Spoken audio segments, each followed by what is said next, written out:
잔잔한 아침, 천국 하우스엔 고요한 바람이 스며들고 있었다. 창문 너머로 퍼지는 햇살은 따뜻했지만 이 집안에 남은 사람들의 마음은 아직 그 온도를 따라잡지 못한 듯했다. 해숙은 부엌 한켠에 앉아 주전자에 김이 오르는 모습을 물끄러미 바라보고 있었다. 팔팔 끓는 물소리는 일상처럼 익숙했지만 오늘은 그 소리조차 허전하게 느껴졌다. 테이블 위엔 김밥 몇 조각이 남겨져 있었고 그 옆엔 손수건 하나가 곱게 접혀 있었다. 영애가 남긴 마지막 흔적. 그녀는 떠나기 전까지 한 번도 해숙에게 내 딸이라는 말을 하지 않았다. 그 대신 아주 짧게 단 한마디, 다음 생엔 나 실컷 예뻐해줘. 그 말은 해숙의 가슴 한가운데 깊숙이 박혔다. 엄마. 입 밖으로 새어나온 단어는 어색했지만 더 이상 낯설지 않았다. 그동안 억눌렀던 감정이 서서히 풀리고 있었다. 그녀는 조용히 손수건을 끌어안으며 속삭였다. 다음 생엔 내가 먼저 알아볼게. 절대 늦지 않게. 마당 쪽에서는 소미가 홀로 풀꽃을 엮고 있었다. 작은 반지를 손끝에서 굴리며 그녀는 한참을 하늘만 바라보았다. 풀꽃 반지 하나가 이토록 무거울 줄이야. 그 반지를 끼워주던 낙준의 손길,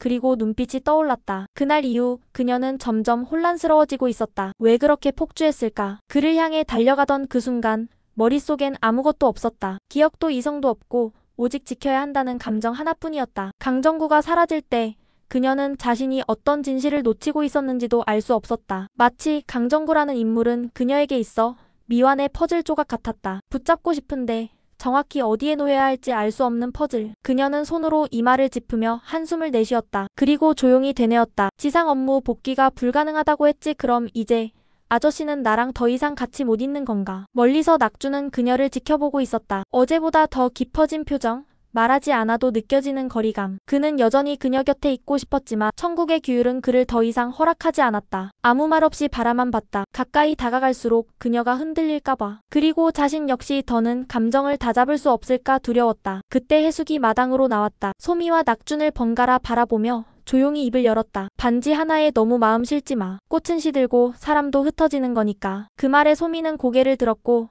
낙주는 피식 웃었다. 하지만 해숙의 말투는 어딘가 이전보다 부드러웠다. 마치 이제는 그들의 관계를 억지로 막으려 하지 않겠다는 듯한. 한편 천국지원센터. 센터장은 서류 더미를 쓸어내리며 깊은 생각에 잠겨 있었다. 모니터엔 영혼간 연결 오류 케이스 9-H라는 문구가 붉게 표시되어 있었다. 강제적 인연 복원으로 인한 감정 충돌이 누적되고 있습니다. 한 직원의 보고. 그러나 센터장은 말없이 입꼬리를 올렸다. 그건 오류가 아니라 원래 의도야. 그의 눈은 다시 모니터에 고정됐다. 작게 탄성이 흘러나왔다. 드디어 본편이 시작되는군. 모니터의 푸른빛이 반사된 그의 얼굴엔 의미를 알 수 없는 미소가 감돌았다. 천국보다 아름다운 10화, 이젠 진짜 이야기가 시작된다. 이해숙님 준비되셨습니까? 센터장의 목소리는 낮고 단단했다. 해숙은 말없이 고개를 끄덕였다. 숨을 크게 들이마시고 회랑으로 향하는 문 앞에 섰다. 그 문 너머엔 지금까지 외면해왔던 기억들이 기다리고 있었다. 영애와의 오해, 아버지의 폭력, 어린 시절의 불안, 그 모든 잔해들이. 기억은 사실보다 더 무서워요. 왜곡되기도 하고 감정으로 덧칠되기도 하니까요. 해숙의 중얼거림에 센터장은 조용히 대답했다. 그래서 우리는 기억을 복원하는 게 아니라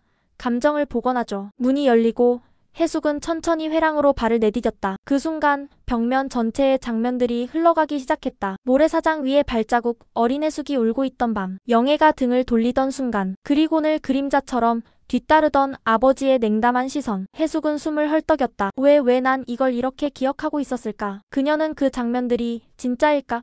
감정에 덫일까? 스스로를 의심했다. 그러나 그 와중에도 그녀는 회피하지 않았다. 진실이 어떤 얼굴을 하고 있든 이제는 마주할 준비가 되어 있었다. 한편 마당에서는 소미와 낙준이 마주 앉아 있었다. 소미는 조용히 묻는다. 아저씨 정말 이제 지상으로는 못 가는 거예요? 낙준은 작게 웃으며 고개를 끄덕였다. 응, 업무 제한이 걸렸대. 다시 말해, 널 따라갈 수 없단 뜻이지. 소미는 풀꽃 반지를 들여다보았다. 그 작고 여린 반지가 이토록 무거운 의미를 가질 줄 몰랐다. 나 아직 기억을 다 못 찾았어요. 그런데도 이 감정은 진짜예요. 그녀의 말에 낙준은 고개를 끄덕이며 말했다. 기억보다 중요한 건 지금 너의 선택이야. 기억은 사라져도 감정은 남으니까. 그 순간 하우스 내부에 사이렌 같은 경보음이 울렸다. 천국 지원센터의 시스템이 흔들리고 있었다. 기억 회랑 내부 충돌 발생 대상자 김혜숙. 센터장은 급히 모니터 앞으로 다가갔다. 이건 예상보다 강한 반응이다. 감정이 회랑 자체를 압도하고 있어. 그 화면에는 무릎을 꿇고 있는 혜숙이 보였다. 눈앞에서 어릴 적 장면들이 펼쳐지고 있었고 그 안엔 오해와 진실이 뒤엉켜 있었다. 영애는 자신을 밀어내던 존재가 아니었다. 그녀는 오히려 아버지로부터 어린 혜숙을 감싸 안고 있었다. 그제서야 혜숙은 모든 걸 이해했다. 엄마, 당신이 날 지켜줬던 거였어요. 난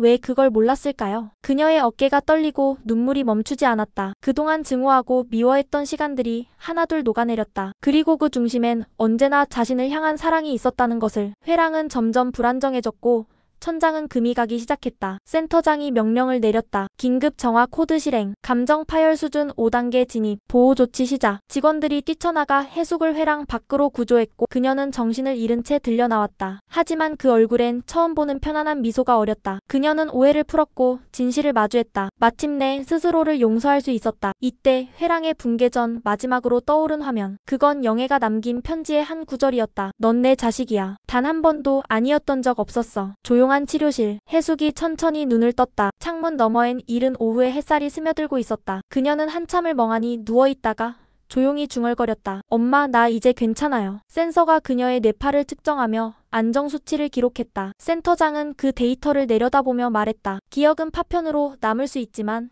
감정은 결국 방향을 만든다. 그 순간 또 하나의 진입 알림이 울렸다. 센터장은 다시 미소 지었다. 사랑도 결국 하나의 회랑이니까. 혜숙은 눈을 뜨자 마치 다른 시간대에 있는 듯한 착각에 휩싸였다. 천장은 낯설고 공기는 무거웠다. 자신의 몸이 한없이 가벼워진 느낌.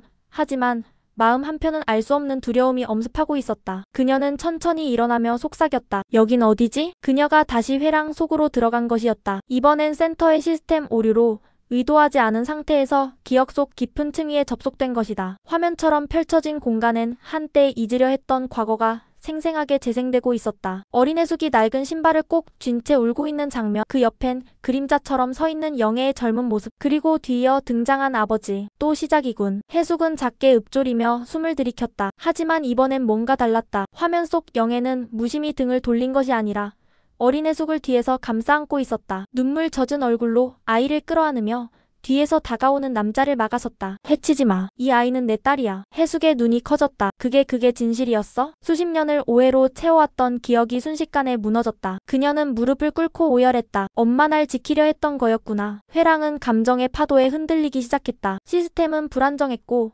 동시에 다른 감정 연결이 발생하고 있었다. 소미의 회랑과 낙준의 감정 회랑이 교차되면서 또 다른 존재 강정구의 기억도 수면 위로 떠올랐다. 소미는 회랑 안에서 혼자였다. 붉은 노을이 지는 해변 파도 소리, 그리고 등 뒤에서 들려오는 목소리. 또 만났네. 소미는 놀라 뒤돌아봤다. 강정구, 하와이안 셔츠, 슬픈 눈빛, 그리고 묵직한 감정. 왜 자꾸 날 찾아와요? 소미의 눈빛엔 두려움과 혼란이 섞여 있었다. 강정구는 천천히 다가왔다. 사실은 난 너를 지키려던 사람이었어. 내 기억 속에 난 나쁜 사람일지 몰라도 진실은 달라. 그때 낙준이 등장했다. 당신 무슨 관계입니까? 그녀와? 강정구는 낙준을 바라보며 말했다. 내가 기억하지 못하는 시간 속에서 우리 셋은 얽혀 있었어. 너도 나도 이 아이도. 소미는 갑자기 머리를 감쌌다. 파편처럼 튀어오르는 기억들 수면 아래 묻혀있던 장면들이 한꺼번에 밀려왔다. 차가운 바닷물, 피범벅이 된 셔츠, 그리고 자신이 들고 있던 손전등. 내가 당신을 해친 거예요? 소미는 떨리는 눈으로 강정구를 바라보았다. 그는 조용히 고개를 저었다. 넌 날 막으려 했을 뿐이야. 내가 먼저 널 놓으려 했고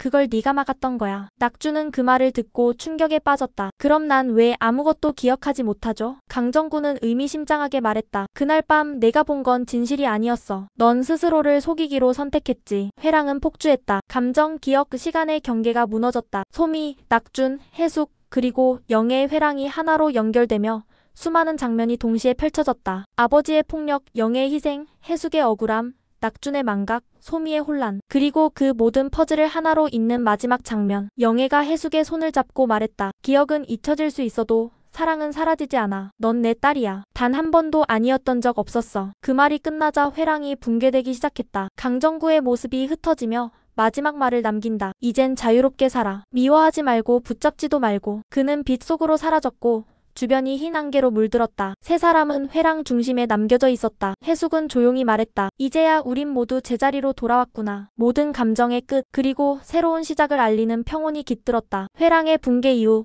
천국하우스는 다시 조용해졌다. 그러나 그곳을 가로지르는 바람결엔 이전과는 다른 울림이 실려 있었다. 마치 그 안을 가득 메우고 있던 상처와 미련, 오해가 조용히 정리되어 떠난 듯한 기분이었다. 해숙은 회복실 침대에 누운 채 천장을 바라보고 있었다. 익숙한 무늬, 익숙한 온길. 이젠 더 이상 피하지 않아도 된다는 사실이 그녀의 숨을 조금씩 편하게 해주고 있었다. 그녀의 가슴 위엔 영애가 남긴 마지막 편지가 올려져 있었다. 넌 내 딸이야. 사랑했어. 짧지만 깊은 그 말이 오랜 시간 얼어붙었던 해숙의 마음을 녹이고 있었다. 그녀는 편지를 가만히 접어 가슴에 품었다. 엄마, 나 이제 괜찮아요. 그 한마디가 공기 속을 조용히 울렸다. 그 말엔 후회도 미움도 억울함도 없었다. 오직 남은 건 따뜻한 체념과 고요한 사랑뿐이었다. 그 시각 소미는 해숙의 병실 문 앞에 서 있었다. 망설임 끝에 문을 열고 들어온 그녀는 조심스럽게 말했다. 강정구 씨, 이제는 무섭지 않아요. 그가 날 지키려 했다는 걸 알았어요. 해숙은 천천히 고개를 끄덕였다. 기억은 우리를 속일 수 있어도 감정은 결국 진실을 말해주지. 그녀는 소미의 손을 살며시 잡았다. 그리고 내가 진심으로 그 사람을 마주할 수 있었다면 그건 내가 바뀐 거야. 더 강해졌고 더 깊어졌다는 뜻이야. 소미는 잠시 눈을 감았다가 조용히 말했다. 전 이제야 제자리를 찾은 것 같아요. 한편 낙주는 센터장의 방에 앉아 있었다. 센터장은 조용히 판정서를 건넸다. 손낙준 복귀 제한 조건부 해제. 그는 말없이 종이를 바라보다 물었다. 제가 다시 지상으로 내려갈 수 있다는 말입니까? 센터장은 고개를 끄덕였다. 네, 넌 규칙을 어겼지만 그 감정이 진심이었기에 받아들이기로 했다. 낙주는 무겁게 고개를 끄덕였다. 그녀 곁에 남고 싶습니다. 기억하든 하지 않든 그 옆에 있는 것만으로도 괜찮으니까요. 센터장은 작게 미소 지었다. 남는 건 허락이 아니라 용기가 필요하지. 그리고 너는 이미 충분한 용기를 보여줬어. 며칠 뒤 천국하우스 마당엔 작은 축제가 열렸다. 해숙은 손수 만든 떡과 국수를 나르며 분주히 움직였고 소미는 옆에서 그릇을 정리하며 바쁘게 손을 놀렸다. 낙주는 작은 풀꽃들을 모아 반지를 다시 엮고 있었다. 테이블 끝에는 빈 의자 하나가 놓여 있었다. 누구도 그 의자에 앉지 않았지만 모두가 알고 있었다. 그 자리에 영애가 함께하고 있음을. 조용한 미소와 함께 모두는 그 자리를 향해 잔을 들었다. 소미는 고개를 들고 하늘을 올려다보며 속삭였다. 보고 계시죠? 우리 잘 지내고 있어요. 해숙은 그 모습을 지켜보며 조용히 다가가 말했다. 이제는 누구를 미워하거나 두려워하지 않아도 돼. 이곳에선 우리가 선택할 수 있어. 그녀는 하늘을 바라보며 다시 한번 중얼거렸다. 다음 생엔 내가 먼저 알아볼게, 엄마. 더 이상 엇갈리지 않도록. 하늘 위엔 희미하지만 따뜻한 빛이 떠 있었고 구름 사이로 부드러운 바람이 천천히 내려앉았다. 사랑은 기억으로 남고 기억은 다시 사랑이 된다. 그렇게 천국보다 아름다운 이야기의 한 장이 조용히 그러나 깊게 마무리되었다. 이야기가 마음에 닿았다면 구독과 좋아요로 함께해주세요. 여러분의 응원은 다음 이야기를 이어가는 데 큰 힘이 됩니다. 천국보다 아름다운이 남긴 감정을 다음 화에서도 놓치지 마세요. 지금 구독하시고 함께 감정을 이어가요.